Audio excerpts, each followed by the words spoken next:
This is a true life story of the literal torture of my family at the hands of my very own father. These are my first memories of the cruelty that ensued. This doesn't mean these things only happened once. These are what you would call my firsts. I found myself sitting on the couch next to my father. He was a handsome man with a muscular build, 6 feet tall, dark blonde hair, and hazel eyes. My feet barely touched the end of the couch cushion. I was so little, so young. The sun was shining bright through the kitchen window. The sun was setting, and I knew that Mom would be home from work soon. Dad was obviously getting very agitated. He kept sighing abruptly while grinding his teeth. Then his foot started jiggling, at first a little bit, but with time it became faster and faster. Dad smoked cool cigarettes and was chain smoking one right after the other. I didn't know why he was getting so upset. It was quiet in the house. My brother Mark was in the back bedroom that he and I shared. Then Dad crushed out his cigarette and abruptly got up. He was headed towards the bedroom. I started to slide off the couch to follow him. Dad pointed at the couch and firmly stated, "Sit." He didn't have to yell at you. In fact, I don't think my father yelled that much. Whatever he said, you knew he meant business, and I didn't tempt fate. Dad closed the bedroom door behind him. Then I heard bumps and thumps, sounding like someone was being thrown around the room, being knocked to the floor. Then what sounded like to be slaps and belt strap sounds hitting flesh rang down the hallway. I sat there, drew my little legs in towards my chest. I started rocking back and forth while trying to plug my ears so I wouldn't hear the horrors that were transpiring.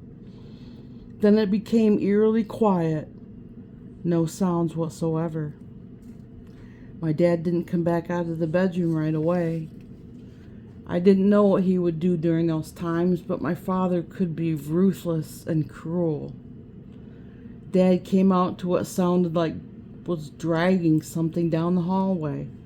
I jumped to the end of the couch and peeked around the corner to see what was going on. I saw my dad dragging my brother down the hallway like a rag doll. He dragged him into the bathroom. Mark didn't even make a sound. It was rare for him to make noise while being beaten. He knew his cries fell on deaf ears anyway. Dad came back out and sat down next to me.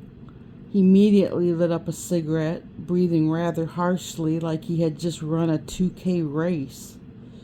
After a while, I began to get worried about my brother. He had not left the bathroom. An uncomfortable amount of time went by. I started to get worried about my brother and became a bit antsy. As my father was obsessively staring out the picture window, I started to slide to the end of the couch. I was going into that bathroom to check on my brother. Little by little, I slid towards the end of the couch. As soon as I could, I jumped off the couch. My dad grabbed for me. I felt his hand grab for my shirt, but I was running, breaking free from his grasp. He did not get off the couch to stop me, so I ran into the bathroom. There was something very heavy hanging on the back of the door.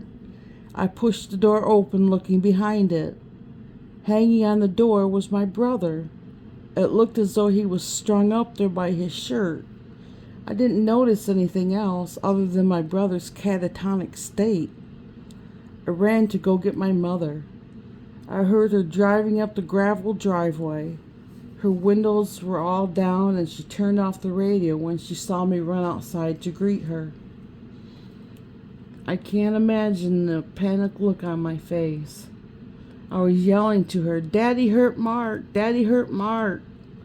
She slammed the car into park, making it skid on the gravel a bit. Within seconds, she was out of the car and on her way into the house behind me. I led her to my brother, hanging there. She didn't even say anything. The shock on her face said it all. Mom struggled to get him loose from the hook. She was a petite woman around 5'3", maybe 110 or 20 pounds. She was a beautiful woman with auburn hair and gorgeous baby blue eyes. She had to grab his thighs and push him upwards, wiggling him off the hook. Once he was released, he collapsed into my mother's arms. She grabbed him and fell to her knees, hugging Mark close to her. He didn't hug her back.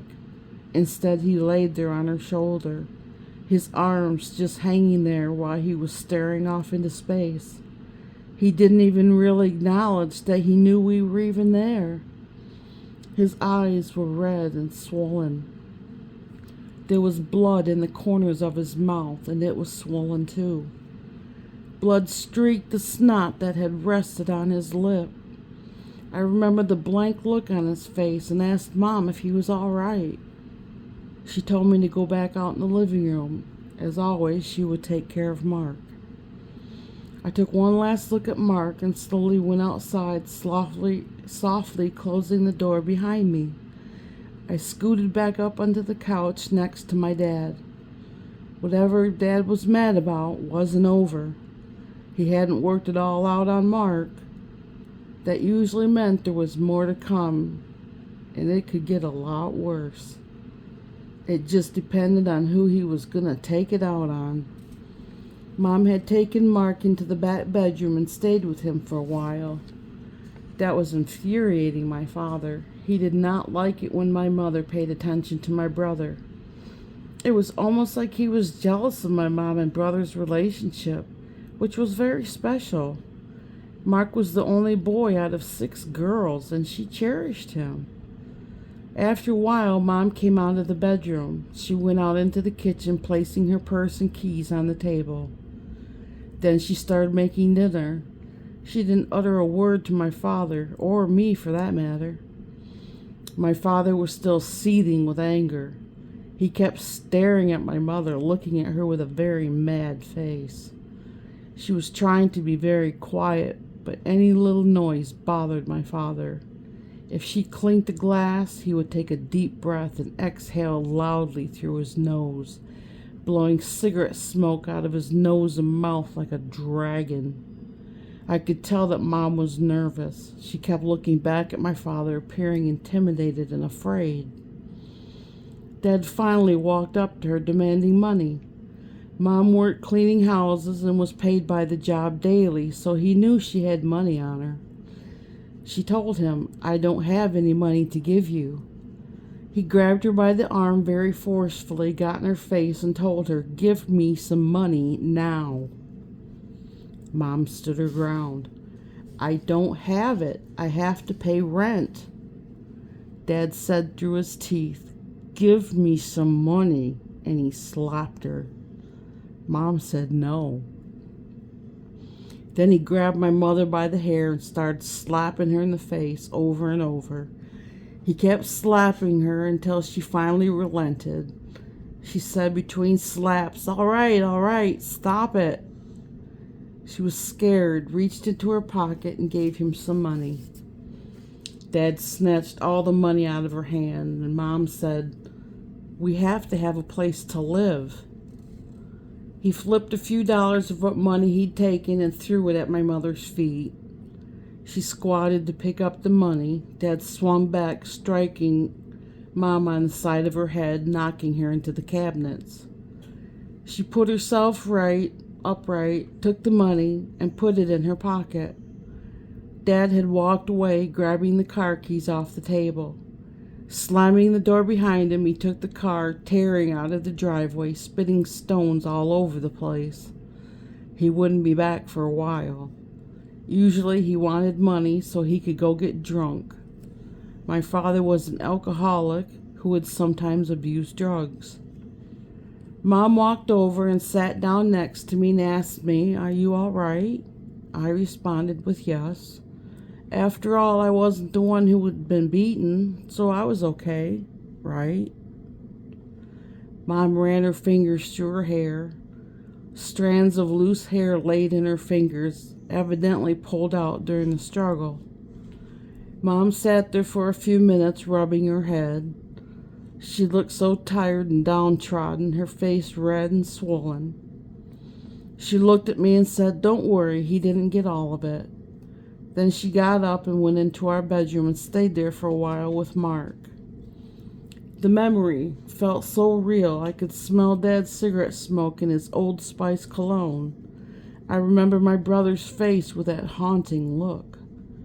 I was only 3 or 4 at the time, and this memory is forever seared into my brain. This is my first real memory of the abuse that happened, and more was to come. So much more. Now, there's a few problems with that memory besides my father's psychopathic behavior. My mother and I believe that this is actually 2 different incidents, because when I'm sitting by my father on the couch, I could have sworn it was winter outside. The whole part up to where I find him on the back of the bathroom door is one memory, and when I go get my mother from the car is another. The reason I even questioned it was that I told her I could have sworn when I came out to get you it was summer. Mom had the windows open, there was grass on the ground. Then when I returned to the bathroom with my mother, my brother's actually hanging on the left wall between the bathtub and what I believe was a linen closet by his waist. He was bent in half, just loosely hanging there in a catatonic state. Later in life, I asked my mother if Dad had done this to Mark more than once, and she verified he in fact had. Both were at the same home at the E Road address. She told me that the first time he did it, she became irate and threatened to have him arrested, stating he could have killed my brother. He supposedly stated to her that he would never kill my brother, but he may have a happy accident and become a vegetable. Then she could baby him every day for the rest of her life. He asked her how she would feel watching her son grow into a useless piece of flesh. She said he seemed so pleased with himself, but she was terrified. My father had already tried to drown one of my sisters as a baby. I'll discuss what I know about that at a later time. I have never openly talked about my childhood before. All I've ever said was my father was an abusive alcoholic. Not even my children know of the horrors I witnessed as a child. I never wanted them to know such people existed, nor that it was my father who acted out those atrocities. I don't even know if you'll believe me. Many did not believe us as kids, and the horrendous treatment continued. But sadly, they're all true. All of it. The pictures that are being used were free on the internet. They have absolutely no affiliation with me.